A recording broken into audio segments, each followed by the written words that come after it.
in general, people have short-term thinking. They buy Bitcoin and then sell it all off when they see a profit. This is their loss. When they see hyper-Bitcoinization, their jaws are going to drop. Good morning, good evening, good afternoon, wherever you are, whenever you are. Thank you for watching my videos. My name is Da Vinci Jeremy.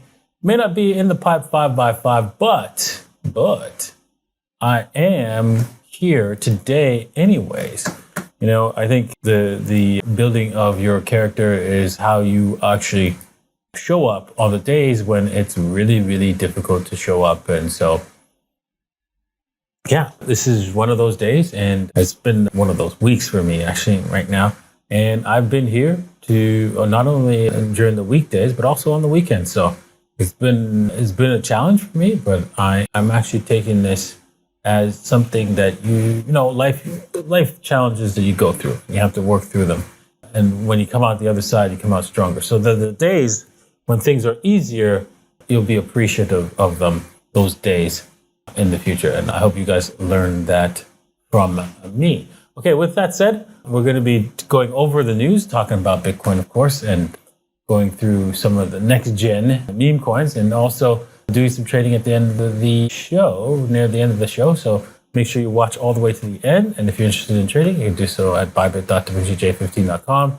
Use ns.davincij15.com to get some ID, the cheapest ID, form of ID. But remember, you could always get a passport some other place, right? So that's another way to guarantee that, you know, you have access to all kinds of exchanges and stuff like that. If you're in a Gestapo kind of country, that includes Germany and all of the European Union and UK and Canada and all that kind of stuff. So time for you to realize what time it is and get the hell out.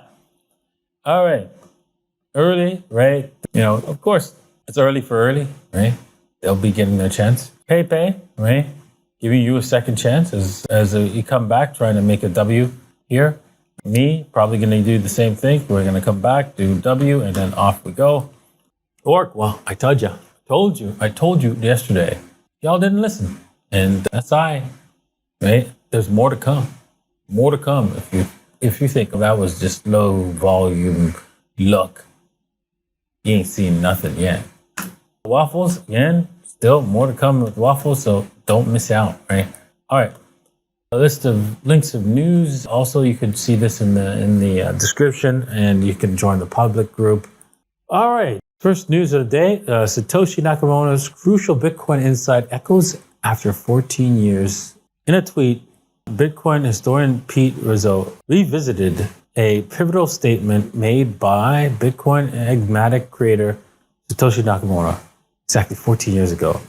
A statement which explained the premise of Bitcoin when it was valued just 7 cents has resurfaced, shedding light on the visionary thinking underpinning the creation of the world's first cryptocurrency. Imagine there was a base metal, scarce as gold, but with following properties. Boring gray in color, not good conductor of electricity, not particularly strong, but not ductile or easily malleable either. Not useful for any practical or ornamental purpose, and one special magic property. I would say two. I'm going to say this. 2 special magic properties.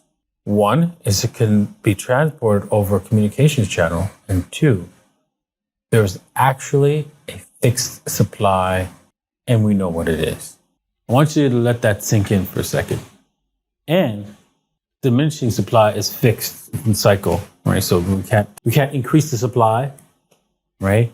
If we wanted to. For example, if we knew that more people were demanding it, we need to increase the supply so we can cover the demand, but we can't. Imagine that. Oh, that's right. It exists in Bitcoin, right? No matter what the price is, you can't increase the supply. Thus, Hyperbitcoinization can propel Bitcoin to value of $10 million or more. What does that mean? Or truly mean? I mean, you could say the biggest bubble that will never be repeated in the history of mankind is an example. You could say that that it will be the wealth transfer of epic proportions, and that will be true. Why is that? Because of the features we mentioned when we talked about in the last article, right? Bitcoin's potential future value, Left Border explains that while dollar values might eventually become irrelevant, no, not might, will, Bitcoin could reach extraordinary levels. He suggests that in the long run, items might be priced in Satoshis rather than dollars, describes the scenario of hyper-Bitcoinization.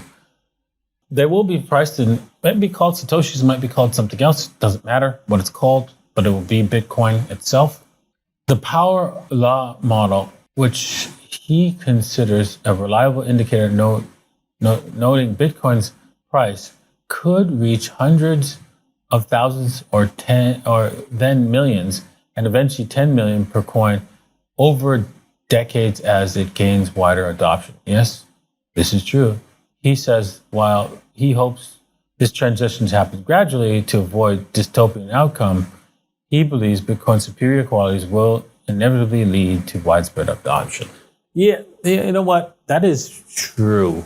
If Bitcoin were to go into hyper-Bitcoinization today, there could be, because who are the holders? The average, like, for example, let's just say it happened today. Most of y'all, I'm going to repeat that. Most of y'all would sell your Bitcoin, right, to buy a Lamborghini, to buy stupid things. And that would give it to all the people who brought you the pandemic, for people who brought you the Olympics opening ceremony, the people who brought you, can't define women. The people who say, we're going to arrest any woman who says that a man dressed as a woman is not a woman. Yeah, that's going on. They don't arrest criminals now. They arrest people who say, well, that don't make no sense. So that's the problem. That is the problem.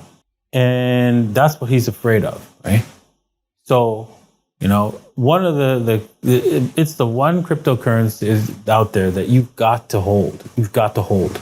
You can't let it drop in the hands of those elite. And if you do, you make sure you sell only a fraction, like, 1%, 2% of the total of your holdings ever, right? At the worst case, because they can't make more. You're the only way they can get it. All right, Ethereum whales accumulating over 200,000 ETH in the last 96 hours, adding approximately 540 million to their holdings. Wow. Mish, that's something coming on, right? Is X next after Telegram crackdown? Elon Musk agrees. Well, I have to agree with you too. It is clear. If we have a platform showing people what's going on, it undermines the powers, the people who have access to the printing press, right? If more and more people, like Andrew Tate, listen to Andrew Tate and understand the truth, it's game over, right? So they have to stop that. Bitcoin, right? As you can see, it's rising in transactions, and we've gotten over 800,000 transaction days, quite a few of them, in just this year. And these are the top 10. And we've seen Bitcoin do multiple transaction days, over 800,000. And yeah, that's pretty impressive, with the closest coming to like almost 1 million. So it'd be interesting to see it when this is over 1 million transactions in a day. All right, so if you're interested in trading, you can head over to coinw.davincij15.com. Links in the description below. We've broken through this particular support level, and we are now on a trend line. Almost like, I guess we could say, we can stretch this trend line a little bit and say we're kind of on it, but man, it is getting a little difficult to draw this trend line. So if it doesn't bounce off of this trend line, it could be lights out. So be prepared for that, the situation. So the final countdown is like the $61,900. If it doesn't hold that, then a breakdown further levels is imminent. Looking at Ethereum, another failed the support level. not good. You see the breakout level right here. If you were to trade this to, is now we're back at it. And so you probably would have had to set your stop to break even. And yeah, now you're broken even. So this is not a good situation to be in for Ethereum as well as Bitcoin. So we could probably see further downside now with Ethereum and Bitcoin. All right, that's unfortunate, but hey, that's the way the cookie crumbles. Thank you all for watching, and we'll see you guys tomorrow. Cheers.